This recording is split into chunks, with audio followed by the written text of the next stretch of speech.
కరెక్ట్‌గా ఎన్నికల ముందు ఏదో ఒక పెంట పెట్టుకోవడం భారతీయ జనతా పార్టీకి తెలంగాణలో అలవాటవుతుంది. బండి సంజయ్‌ని తీసి ఆనాడు పెంట పెంట చేసుకున్నారు అసెంబ్లీ ఎలక్షన్స్‌లో. చివరికి గ్యారంటీ కనీసం ప్రతిపక్ష స్థానం కనీసం 15, 20 సీట్లకి తక్కువ వచ్చేది కాదు. అట్లాంటి దాన్ని కాస్త 8 స్థానాలకు పరిమితం చేసుకున్నారు. సరే అయినా ఆ తర్వాత జరిగిన పరిణామాల మధ్యన కిషన్ రెడ్డి మళ్ళీ సెటరేట్ చేసుకున్న తర్వాతన అటు మోడీ మీద ఇంపాక్ట్ అది బాగా పనికొచ్చింది. ఉత్తరప్రదేశ్, మహారాష్ట్ర లాంటి చోట్ల కూడా సీట్లు తగ్గిన సందర్భంలో తెలంగాణ కాపాడింది. ఒరిస్సా, తెలంగాణ లాంటివి.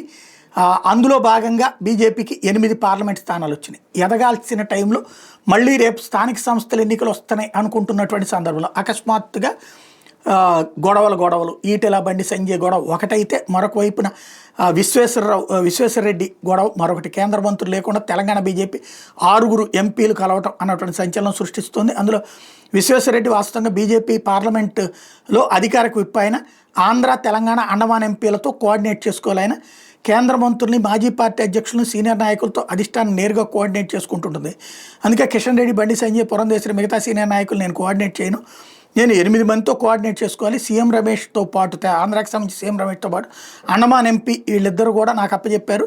వాళ్ళిద్దరూ రాలేదు. మిగతా 6 కూడా మా ఇంటి దగ్గరే ఉన్నారు.